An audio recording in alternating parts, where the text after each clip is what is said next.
Good morning, 6th standard. So today we are going to finish our civics part, that is chapter number 9, urban livelihood. So for annual examination from civics part, 3 chapters are coming, that is chapter 7, 8 and 9. Most of the parents are telling me to tell the syllabus of annual examination. So जैसे जैसे हम syllabus complete करते जाएंगे, I'll be telling you the chapters also जो annual examination में आएंगे. Civics में 3 chapters आएंगे, 7, 8 and 9. So chapter 9 is urban livelihood. In the previous chapter we had studied that in village area how the people get the job and how they get the livelihood. हमने ये पढ़ा कि गांव में लोग क्या काम करते हैं और कैसे उनको पैसे मिलते हैं चैप्टर 8 में. अब हम चैप्टर 9 में पढ़ेंगे जो शहर है जहाँ पे हम लोग रहते हैं, वहाँ पे लोग कौन कौन से काम करते हैं और उनको पैसे कौन से चीज़ों पे मिलते हैं. As you all know that from the people used to migrate from one place to another in search of jobs and high standard of living. इन चीज़ों की वजह से लोग एक जगह से दूसरी जगह माइग्रेट करते हैं. सो अर्बन एरियाज़ में सबसे पहले हमने सिटीज़ को बांटा. जिस तरीके से गांव में हमने विलेजेस को बांटा था, उसी तरीके से शहर में भी हमने शहरों को on the basis of 4 category we have divided. The first category of is population having 1 lakh and above. ऐसी पॉपुलेशन जहाँ पे 1 लाख से ज़्यादा लोग हैं उसे हम क्लास 1 में डिवाइड करते हैं. ऐसी जगह जहाँ पे 50,000 से 99,000 तक पॉपुलेशन, उसे हम क्लास 2 में डिवाइड करते हैं. क्लास 3 में वो लोग हैं जो 20,000 से 49,000 के बीच के आते हैं.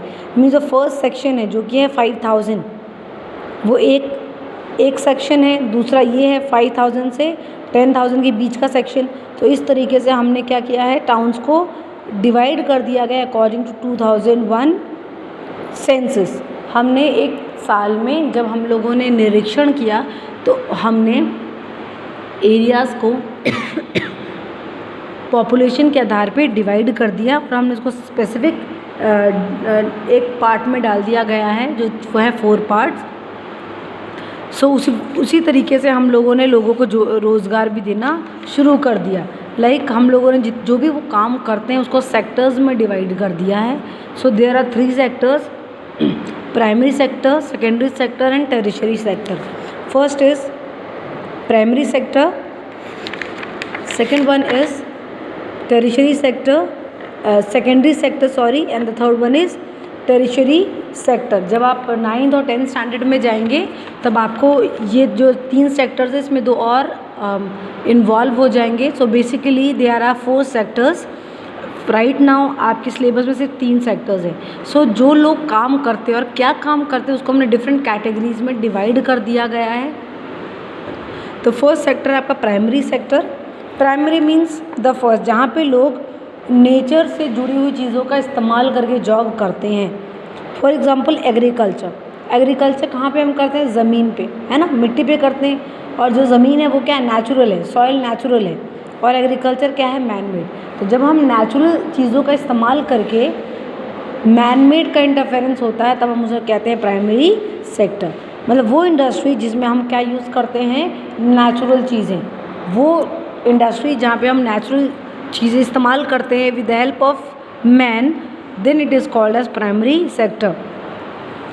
जैसे फॉरेस्ट प्रोड्यूस होगी जिसमें से हम रबर लेते हैं, वुड्स को हम इस्तेमाल करते हैं बेंचेस वगैरह बनाने के लिए. तो ये सारी जो इंडस्ट्रीज़ हैं, छोटी इंडस्ट्रीज़, वो आ जाती हैं प्राइमरी सेक्टर में. Second one is secondary sector. ये वो सेक्टर है जहाँ पे हम प्राइमरी सेक्टर की चीज़ों को कन्वर्ट करते हैं ताकि हम एक वैल्यूएबल चीज़ें बना सकें. जैसे एग्रीकल्चर है ना, एग्रीकल्चर में हमने क्या उगाया, गन्ना उगाया है, ठीक है.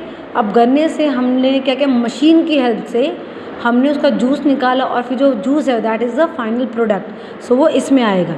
मतलब हम प्राइमरी सेक्टर में मशीन की हेल्प से जो चेंजेस करते हैं that is secondary sector. So secondary क्या है, produce from the primary sector and convert them into usable goods. Primary sector से जो भी चीज़ें हम ले रहे हैं उसको कन्वर्ट करके कुछ भी यूजेबल गुड्स बनाना कहलाता है सेकेंडरी सेक्टर.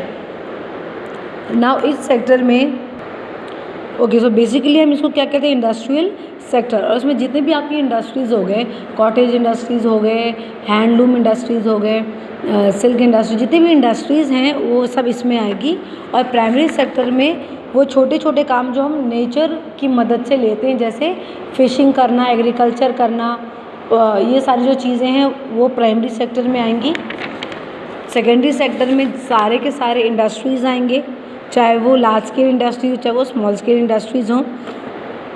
टेरिशरी सेक्टर वो सेक्टर है जहाँ पे हम सर्विसेज कंबाइन करते हैं। सर्विसेज मतलब कौन सी सर्विसेज, जैसे transportation, trading, banking, postal, telephone, ये जितनी भी सर्विसेज है जो हमको एक बेनिफिट देती है वो आती है टेरिशरी सेक्टर में। So tertiary is includes all other industries which provide services. वो सारी इंडस्ट्रीज जो हमको सर्विसेज प्रोवाइड करती हैं वो टेरिशरी सेक्टर में आती हैं। तो इसको हम और दूसरा नाम क्या बोलेंगे, सर्विस सेक्टर। टेरिशरी सेक्टर को हम सर्विस सेक्टर भी बोलते हैं और सेकेंडरी सेक्टर को हम इंडस्ट्रियल सेक्टर भी बोलते हैं। और diagram is there on page number 256, that is industrial sectors. 3 हैं, प्राइमरी, सेकेंडरी, टेरिशरी। प्राइमरी क्या है, जहाँ पे हम नेचुरल चीज़ें का इस्तेमाल करके कुछ नई चीज़ें बनाते हैं। सेकेंडरी वो है जहाँ पे हम प्राइमरी सेक्टर को यूज़ में लाके कुछ नई चीज़ें एडअप करके नई चीज़ें बनाते हैं। टेरिशरी सेक्टर वो है जिससे हमको सर्विसेज प्रोवाइड होती है, they are tertiary sector. There is no need to read the books, जो मैं जस्ट वीडियो सेंड कर रही हूँ, ओनली हियर दैट वीडियो, तो आपका चैप्टर कंप्लीट हो जाएगा। पेज 257 में एक और इम्पॉर्टेंट टॉपिक है, that is types of employment. ये again it is important topic, ये 10th में भी है और 9th में भी है। 10th में आपको इकोनॉमिक्स में मिलेगा एम्प्लॉयमेंट के कितने टाइप्स हैं। There is a diagram, there are basically 2 types of employment, employment by others और सेल्फ एम्प्लॉयड। सेल्फ एम्प्लॉयमेंट क्या होती है, जो हम खुद से करते हैं। जैसे आपने देखा होगा बहुत सारे जो हॉकर्स होते हैं, ठेले से आपको सामान बेचते हैं, दे आर सेल्फ एम्प्लॉयड। और एम्प्लॉयमेंट बाय अदर्स मतलब ऐसी रोज़गार जो हमको किसी और ने दी है, हम खुद नहीं बने हैं, हमको किसी और ने दिया है। उसमें 3 टाइप्स हैं। एक है कैजुअल वेज। कैजुअल वेज मतलब जो आपको हर दिन की तनख्वाह मिलती है, दैट इज़ कैजुअल वेज। आपने देखा वो लेबरर्स जो होते हैं, जो कंस्ट्रक्शन साइट पे काम करते हैं, वो होते हैं कैजुअल लेबर। उनको हर एक दिन के 200 रुपये या 300 रुपये जो भी उनका फिक्स्ड है वो उनको मिलते हैं। So they are casual wage basis. Other one is fixed wage basis. इसमें आपने देखा होगा, आपके जो पापा हैं अगर किसी इंडस्ट्रीज में काम करते हैं तो उनको महीने के आखिरी में एक पैसा मिलता है, नॉट हर दिन नहीं मिलता, महीने के आखिरी में। सो यू पेरेंट जो काम कर रहे हैं, they are on fixed wage basis. The other one is permanent और रेगुलर एम्प्लॉयमेंट।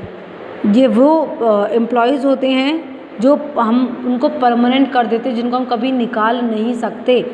और फिक्स वाले ऐसे जिनको हम कभी भी निकाल सकते हैं। ये दोनों ऐसे जिनको हम अगर चाहे तो हम उनको निकाल सकते हैं ऑन द बेसिस कि they have not done the good work. But ये परमानेंट होते हैं, ये एक जॉब में इनको 50-60 साल लग जाते हैं तो they become the permanent employees. ये टाइप है एम्प्लॉयमेंट के। सेल्फ एम्प्लॉयमेंट को वापस मैं समझा दूँ। सेल्फ एम्प्लॉयमेंट क्या होती है, when people have their own business or work as freelancers, they are called self employment। वो लोग जिनका अपना बिजनेस होता है उसे हम कहते हैं सेल्फ एम्प्लॉयमेंट। जो जिनका अपना बिजनेस होता है, या ठेले पे सब्जियां बेच रहे हों, या फिर आपने देखा होगा सब अपनी दुकान है, दुकान पे एक ओनर बैठा होता है, उसके 5-6 बहुत सारे लोग होते हैं, तो ओनर इज़ सेल्फ एम्प्लॉयड। और जो 5-6 लोग हैं वो हैं casual wage basis. Next is casual wage क्या होता है, people offer their skills to other to earn their living. लोग अपना स्किल देते हैं किसी और को। स्किल मतलब जिस भी चीज़ में वो अच्छे हैं वो कहीं और जॉब जाके ढूंढते, किसी के अंडर में काम करते हैं, वो होते हैं कैजुअल वेज बेसिस। आप उसको पैसे देते हैं, the work they do in a one, मतलब एक दिन में जितना भी वो काम करते हैं, on that basis we give them wages. They can be the labourers. एक टर्म में यहाँ पे लेबर चौक आपने देखा होगा, महू में भी जहाँ पे महात्मा गांधी की स्टैचू है, वहाँ पे भी मॉर्निंग टाइम में बहुत सारे लेबरर्स बैठते हैं। होता क्या है, कंस्ट्रक्शन साइट पे बहुत सारे लेबरर्स की ज़रूरत पड़ती है, तो जो वहाँ के जो ओनर होते हैं वो एक गाड़ी ट्रक पे सेंड करते हैं और जहाँ पे लोग बैठे होते हैं वहाँ से उनको उठा के ले आते हैं और कंस्ट्रक्शन साइट पे काम करवा के शाम को वापस वहीं छोड़ देते हैं। तो जहाँ पे वो सारे लेबर्स बैठते हैं they are called as labour chowk. ठीक है। Next is fixed wage basis. ये वो फॉर्म है एम्प्लॉयमेंट का जो किसी की जो बिना गारंटी के लिखा जाता है। मतलब यहाँ पे आपका क्या है, नंबर ऑफ आवर्स और वो एवरीथिंग इज़ देयर। आपको इस तारीख को छुट्टी मिलेगी, जैसे हमारी जो जॉब है टीचिंग जॉब वो आती है फिक्स्ड वेज लेबर में। हमारी नंबर ऑफ हॉलीडेज़ हमें पता है, हमारी क्या सैलरी कटी है वो हमें पता है, एवरीथिंग इज़ देयर। सो हमारी एक क्या है फिक्स्ड वेज बेस है जिसके हिसाब से हम एम्प्लॉयड किए गए हैं। परमानेंट और रेगुलर एम्प्लॉयमेंट क्या है, there are rules made by the government for insuring the workers are looked after the employers. ऐसे रूल लिखे गए हैं सरकार के द्वारा जहाँ पे जो वर्कर्स हैं वो ध्यान दे, जो वर्कर्स हैं उनका ध्यान रखते हैं एम्प्लॉयर्स। एम्प्लॉयर्स वर्कर का ध्यान रखते हैं, चाहे उनकी हेल्थ का इशू हो, सेफ्टी का, everything is taken care by the employer. So okay, so इस जॉब में एक बेनिफिट ये भी है कि अगर जैसे आपने देखा होगा आपके पेरेंट्स अगर इंडस्ट्रीज़ में जा रहे होंगे तो हम कभी कुछ वर्कर्स को बाहर भी भेजते हैं फॉर द वर्क, तो ऑन दैट बेसिस जो ऐसे वर्कर्स हैं उनको एक्स्ट्रा अमाउंट भी मिलते हैं जो वो एक्स्ट्रा काम कर रहे हैं। जैसे हम काम के अलावा अगर उनको और एक्स्ट्रा भी काम करवा रहे हैं तो हम उनको एक्स्ट्रा पैसे उसमें उनको देते हैं। So they are the permanent और द रेगुलर एम्प्लॉयमेंट। इसमें गवर्नमेंट का इंटरफेरेंस होता है। So the next one is the last heading, that is interdependence between rural and the urban people. Now both are interdependent. गांव के लोग और शहर के लोग दोनों एक दूसरे से जुड़े हुए हैं। कैसे? अब अगर गांव के लोग अगर सब्जियां नहीं उगाएंगे तो शहर में लोग कैसे खाएंगे? बिकॉज शहर के सारे लोग तो आपको देखा होगा टर्शियरी सेक्टर में ही काम करते हैं, सेकेंडरी सेक्टर में काम करते हैं, तो they don't have the time to grow crops. Basically वो क्या करते हैं, जो अदर दूसरे काम हैं वो करते हैं एग्रीकल्चर छोड़कर, because agriculture needs lot of time and patience. So हम each and everything we are dependent on the rural family and interdependent between various jobs. Yes, हम जॉब्स के लिए भी एक दूसरे पे निर्भर हैं, क्योंकि एक आदमी अगर जो इंडस्ट्री चला रहा है उसको वो अकेला इंडस्ट्री नहीं चला सकता। They need some kind of labour so that they can help out in that. कभी किसी इंडस्ट्री में अगर आप गए हो या पापा के साथ कभी किसी जॉब पे गए हो तो आपने देखा होगा अगर बहुत सारे लोग हैं तो काम आसानी से हो जाता है और जल्दी हो जाता है एज़ कम्पेयर टू एक काम। अब आपका एग्जांपल ले लो, एक ये स्कूल ही है, स्कूल में जो सारे काम है वो फादर अकेले नहीं कर सकते। So that is why he has appointed different teachers so that we can look after you people. अगर हम नहीं होते तो बहुत डिफ़िकल्ट होता फादर को पूरी क्लासेस मैनेज करना। सो दैट इज़ वाई हम एक दूसरे पे निर्भर हैं, सो दैट हम प्रॉपर तरीके स्मूथ तरीके से काम कर सकें।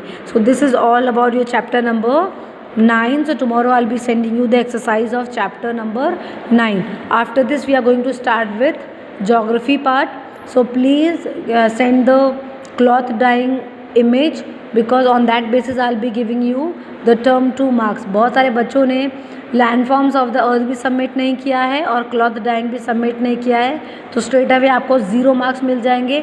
So please be punctual of the notebook and your project work. Thank you class.